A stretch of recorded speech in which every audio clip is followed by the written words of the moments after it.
بہت زیادہ لوگ افیکٹ ہو رہے ہیں اور پرابلی ینگر پیپل. تو جتنا آپ بڑے ہوتے جاتے ہیں اتنے سورٹ آف آپ کچھ حد تک اپنی اسکن میں کمفرٹیبل ہو جاتے ہیں, لیکن آپ کو ٹین ایجرز میں نظر آتا ہے, اسپیشلی ٹین ایجرز جو ہے پرابلم وتھ ایکنی اور ادر سچ ایشوز, وہ assume یہ کرتے ہیں کہ there is something wrong with them, and then they obviously don't have the access to information or maybe doctors, so they go and do all sorts of things on their own that cause issues.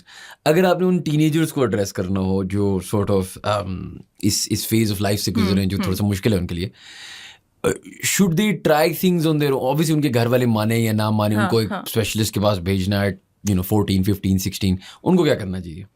I think سب سے پہلے آپ اس عمر میں بچوں کو یہ بھی نہیں کہہ سکتے کہ use common sense, because common sense is not very common even in بڑے بچے, وہ تو چھوٹے بچے ہیں, کئی دفعہ بڑوں میں بھی اتنی زیادہ کامن نہیں ہے.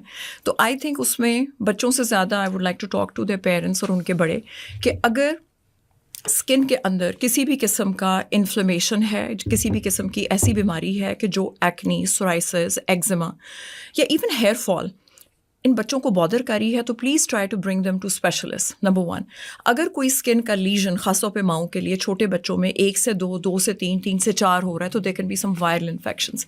تو ہمیشہ بی ویری ویجیلنٹ, اور جیسے میں ہمیشہ کہتی ہوں کہ اسکن کو آپ ایسے دیکھیں, اور بڑوں کو بھی, بچے تو چلو دیکھ ہی رہے ہوتے ہیں, ابھی بڑے کانشیس ہو گئے ہیں کہ skin is a living organ.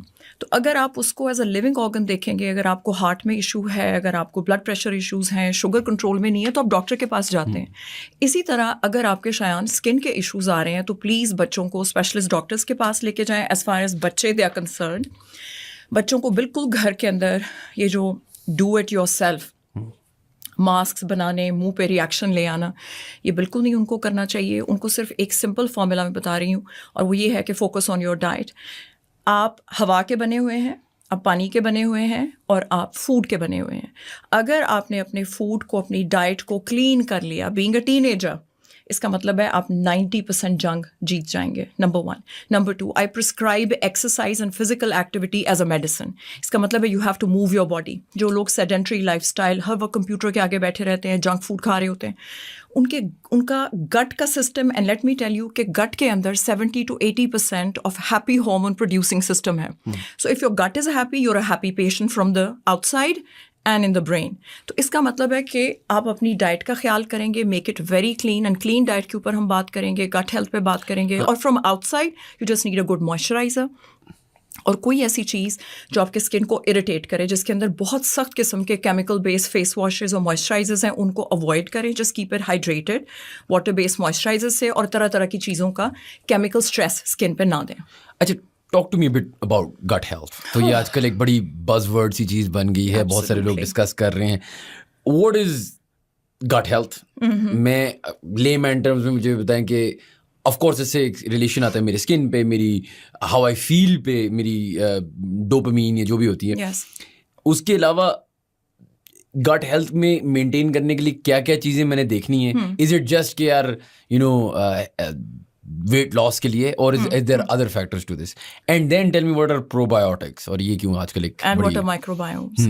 اچھا, سو کیونکہ ہم بہت ہی نارمل پبلک آڈینس سے بات کر رہے ہیں, تو ہم بالکل سمپل ورڈز یوز کریں گے, بہت لیمین طریقے سے بات کریں گے. بیسکلی ہم زندہ چیزیں ہیں, اور ہم زندہ چیزوں کے ساتھ رہتے ہیں, اور ان زندہ چیزوں کو بگز کہتے ہیں, یا آپ ان کو کہہ سکتے ہیں کہ مائکروبائوم. سو بیسکلی عام زبان میں کیڑے جو ہمارے اسکن پہ رہتے ہیں, ہمارے منہ میں رہتے ہیں, ہماری انتڑیوں میں رہتے ہیں, اور ہمارا ان کے ساتھ ایک بہت ہی فرینڈلی ریلیشن شپ ہونا چاہیے. ان کو کہتے ہیں مائکروبائومس, یا آپ کا نارمل مائکروبیل فلورا. نمبر 1, جب ہم اسٹریس میں جاتے ہیں, سب سے پہلے تو ادھر سے بات کرتے ہیں, دماغ کا اور گٹ کا ڈائریکٹ کنیکشن ہے.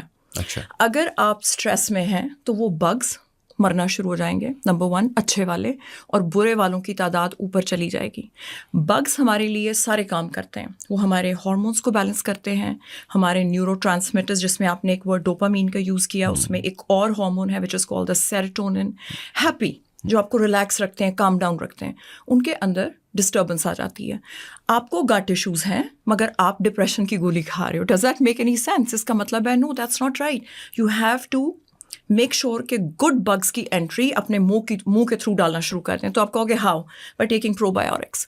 پرو بایوٹکس پاکستانی قوم کے لیے اٹس این ایلین کانسیپٹ. بالکل. تو میں اس کی ایگزامپل یوں دیتی ہوں شایان کہ اگر آپ کا پیٹ خراب ہوتا ہے تو آپ وہ کہتے ہیں دہی کھچڑی کھاؤ. وائی؟ بیکاز دہی کے اندر پرو بایوٹکس ہیں. اس کا مطلب ہے کہ probiotics a good healthy bacteria جو آپ اپنی گٹ میں ڈمپ کرتے ہیں تاکہ وہ بیڈ بیکٹیریا کو فائٹ کریں. نمبر 1 وہ آپ کی گٹ ہیلتھ اچھی ہوگی تو آپ کا برین اچھا ہوگا, آپ کی گٹ ہیلتھ اچھی ہوگی تو آپ کی اسکن اچھی ہوگی. So basically bacteria and bugs they have a symbiotic relationship with us, with humans. تو یہ پیچھے تھوڑا سا کانسیپٹ ہے. اگر آپ پروسیس کاربس کھا رہے ہیں, جنک فوڈ کھا رہے ہیں, ویجیٹیبل آئلس کھا رہے ہیں, چینی کھا رہے ہیں, چینی is a poison. I hope everybody knows it by now. تو اس کا مطلب ہے کہ جیسے ہی آپ باڈی کے اندر گلائکیشن پروسیس کا مطلب ہے کہ شوگر آپ کے ٹیشوز کے ساتھ مل کے ان کو توڑنا پھوڑنا شروع کر دیتی ہے. تو جب آپ کے سیلز ویک ہوتے ہیں, آپ کے اسکن میں, آپ کے تھرو آؤٹ باڈی میں انفلیمیشن شروع ہو جاتی ہے تو اس کو آپ کہتے ہیں انفلیمیجنگ. دیٹ مینس کہ inflammation is causing the ageing of your cells, and that cell can be any cell. That can be your liver, that can be your skin, that can be your heart, that can be your head, that can be your brain cells. So Alzheimer's basically is what? Alzheimer's is like کہ آپ کا sugar آپ کے brain cells کے اندر گھوم رہا ہے اور آپ کی باڈی ریزسٹنٹ ہو گئی ہے, بیکاز جب آپ اتنا دیے جا رہے ہیں انسولین ریزسٹنس ڈیولپ ہو جاتا ہے. سو اس کا مطلب ہے کہ آپ کی diet should be very natural diet. ہماری زبان میں کہیں گے کہ بہت ہی دیسی غذا. اگر آپ مجھے نیچرل ڈائٹ تھوڑی سی ایگزامپلس دیں, کیا ہے دیسی؟ ہم دیسی کس کو کہتے ہیں؟ دیسی کہتے ہیں دیسی گھی اینڈ بٹر کو. ہم بالکل جو انسانی میڈ ویجیٹیبل آئلز ہیں, میں پتہ نہیں نام ویسے جنیرک لے سکتے ہیں کہ canola oil, corn oil and this oil. انسانی میڈ آئلز آپ استعمال نہیں کریں گے. دیسی گھی, butter, coconut oil. Olive oil میں اس لیے نہیں کہوں گی شاید بیکاز ہمارے کھانے تڑکے لگتے ہیں, آپ اس کو بہت ہائی ٹیمپریچر پہ پکاتے ہیں. سو اولیو آئل ہائی ٹیمپریچر تھوڑا انسٹیبل ہوتا ہے, تو اس کی بجائے آپ کوکونٹ کا آئل یوز کر سکتے ہیں, آپ دیسی گھی بٹر یوز کر سکتے ہیں. نمبر 2, کوئی بھی چیز جو پیکٹ سے نکلی ہے وہ نہیں کھانی چاہیے. کوئی بھی چیز جو ریفریجریٹر میں رکھی ہوئی ہے وہ نہیں لینی چاہیے. کہنے کا مقصد ہے جیسے آیورویدک کلچر میں I had a yogi was my patient and he said کہ فریج ہمارے پاس ایگزسٹ نہیں کرتا. So they had a facility I think close to Mumbai somewhere, I can't remember the place, but he said ہم fridge نہیں رکھتے, ہم تازہ پکاتے ہیں, تازہ کھاتے ہیں. اس کا مطلب ہے کہ سبزیاں تازہ, گوشت تازہ. اس کا مطلب ہے گوشت بھی کون سے والا جس کے اندر اسٹیرائڈز اور اینٹی بایوٹکس آپ نے ڈال کے لوگوں کے باڈی میں نہیں دے دیے. لیکن دیسی غذا کو ڈھونڈنا از اے چیلنج. بالکل.